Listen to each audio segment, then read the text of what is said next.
तो दोस्तों स्वागत है आप सभी का आपके अपने यूट्यूब चैनल लक्ष्य 247 में। दोस्तों रेलवे सामान विज्ञान प्रैक्टिस श्रृंखला के अंतर्गत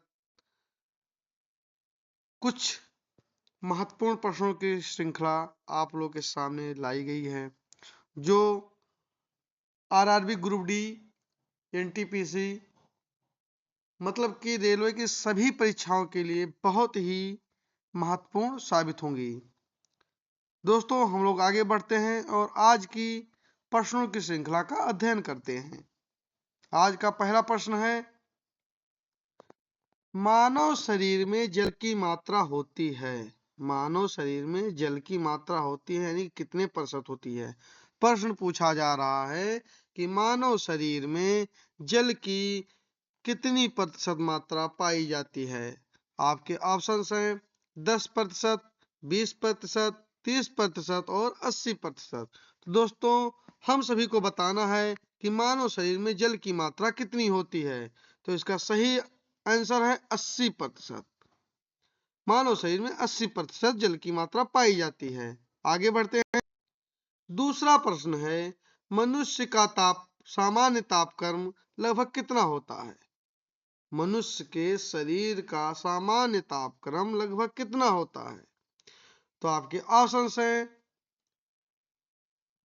98.6 फ़ारेनहाइट, 98 सेल्सियस, 68 फ़ारेनहाइट या 66 फ़ारेनहाइट। तो दोस्तों हम लोग को सही ऑप्शन चूज करना है कि मनुष्य के सामान्य तापक्रम लगभग कितना होता है। तो 98.6 फ़ारेनहाइट होता है। अगला प्रश्न हम लोग देखते हैं। तीसरा प्रश्न है, मानव शरीर में भोजन मुख्यतः कहाँ पर पचता है। मानव शरीर में भोजन मुख्यतः कहाँ पर पचता है।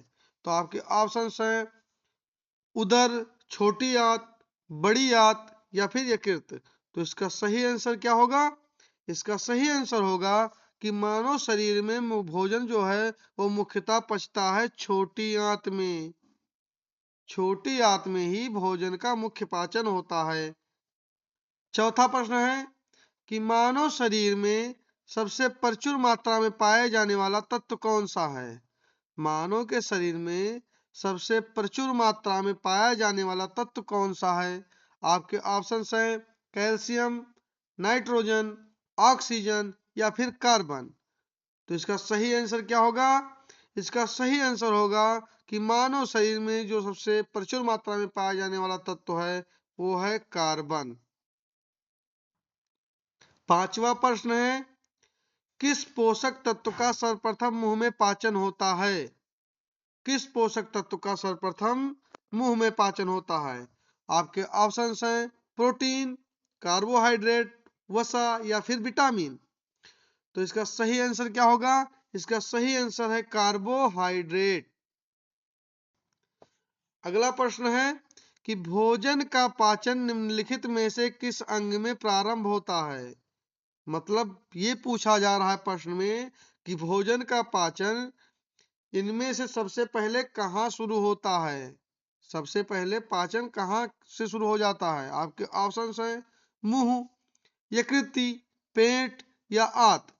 तो इसका सही आंसर होगा मुंह। मुंह से ही सर्वप्रथम पाचन की क्रिया प्रारंभ होती है। अगला प्रश्न है कि शरीर में सबसे बड़ी हड्डी कौन सी है। मतलब कि शरीर में सबसे बड़ी हड्डी कौन सी होती है। इसका ऑप्शन है स्टेपीज, फीमर, कशेरुक या कपाल हड्डी। तो इसका सही आंसर होगा फीमर। अगला प्रश्न है, मानव शरीर में सबसे बड़ा आंतरिक अंग कौन सा है। मानव शरीर में सबसे बड़ा आंतरिक अंग कौन सा है। आपके ऑप्शन है मस्तिष्क, यकृत, गुर्दा या फिर हृदय।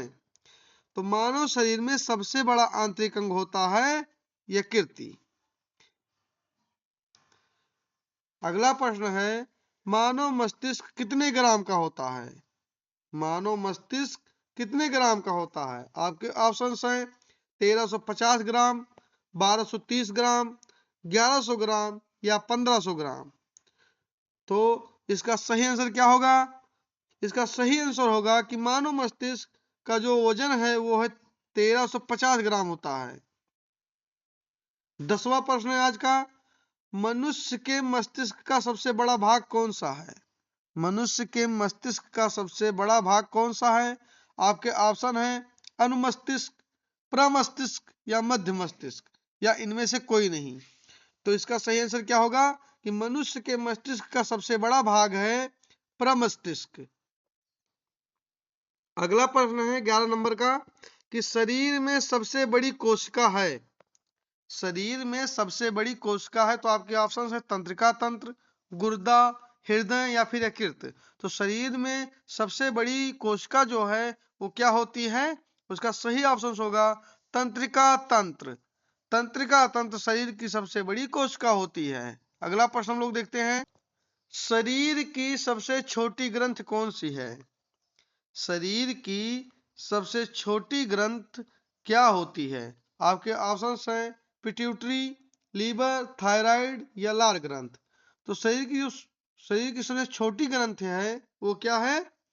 पिट्यूटरी ग्रंथ है। इसे ही मास्टर ग्रंथ भी कहते हैं, मास्टर ग्रंथ।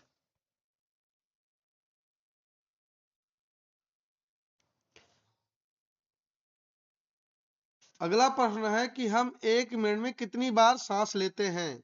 आपके ऑप्शंस हैं 16 से 18 बार, 30 से 20 बार, 100 से 110 बार या 4 से 8 बार। तो मनुष्य 1 मिनट में सामान्य रूप से कितनी बार सांस लेता है? इसका सही ऑप्शन होगा 16 से 18 बार। अगला प्रश्न हम लोग देखते हैं, 14 नंबर का प्रश्न है कि टीबिया नामक हड्डी कहाँ पाई जाती है? टीबिया नामक हड्डी कहाँ पाई जाती है? आपके ऑप्शन है खोपड़ी में, टांग में, भुजा में या मुंह में। तो टीबिया नामक हड्डी जो है वो कहां पर पाई जाती है? इसका सही ऑप्शन होगा टांग में। 15 नंबर का प्रश्न है, वह अंग जो मानव शरीर में पित्त उत्पन्न करता है। यानी कि ये पूछा जा रहा है कि मानव शरीर में पित्त कहां से उत्पन्न होता है। तो आपके ऑप्शंस हैं यकृत से, पित्ताशय से, गुर्दा से या फिर ग्रासनली से। तो इसका सही आंसर क्या होगा कि पित्त उत्पन्न कहां से होता है? यकृत से। यकृत से ही पित्त का उत्पादन होता है। अगला प्रश्न है कि मानव शरीर में कौन सा पदार्थ तात्कालिक ऊर्जा का मुख्य स्रोत है? तो मानव शरीर में कौन सा पदार्थ है जो तात्कालिक ऊर्जा का मुख्य स्रोत है? तो इसका सही ऑप्शन क्या होगा? पहले आप लोग ऑप्शन देख लीजिए, प्रोटीन है कि खनिज लवण है, विटामिन है या कार्बोहाइड्रेट है। तो इसका सही आंसर होगा कार्बोहाइड्रेट। कार्बोहाइड्रेट ही मानव शरीर को तात्कालिक ऊर्जा प्रदान करता है। 17वें नंबर का प्रश्न है कि मानव रक्त का पीएच मान कितना होता है? मानव रक्त का पीएच मान कितना होता है? आपके ऑप्शंस हैं 7.4, 6, 7 या फिर 3। तो मानव रक्त का पीएच मान कितना होता है ये सबको पता होगा लगभग। तो इसका सही आंसर होगा 7.4। अगला प्रश्न है कि सर्वदाता रुधिर वर्ग है। सर्वदाता रुधिर वर्ग कौन सा वर्ग होता है? तो आपके ऑप्शन हैं ये, बी या ए बी या फिर वो। तो सर्वदाता जो होता है वो रुधिर वर्ग होता है वो। अगला प्रश्न है कि सर्वग्राही रुधिर वर्ग कौन सा है? सर्वग्राही रुधिर वर्ग जो होता है वो कौन सा होता है? आपके ऑप्शन हैं वो, ए बी, बी या फिर ये। तो सर्वग्राही जो रुधिर वर्ग होता है वो होता है ए बी। आज का अंतिम प्रश्न है, एक ए बी ग्रुप वाला व्यक्ति खून दे सकता है किसको? एक ए बी ग्रुप वाला व्यक्ति खून दे सकता है किसको? ये और बी को, केवल ए बी को, ये बी और वो को या इनमें सभी को। तो ये एक ए बी ग्रुप वाला व्यक्ति सिर्फ खून दे सकता है केवल ए बी ग्रुप वाले को। तो दोस्तों आशा है आप लोगों को यह श्रृंखला पसंद आई होगी। अगर आप लोग वीडियो लाइक करते हैं, कमेंट करते हैं, सब्सक्राइब करते हैं चैनल को, तो हमें भी एक ऊर्जा मिलेगी जिससे हम और भी वीडियो आप लोगों के समझ लाएंगे। जय हिंद।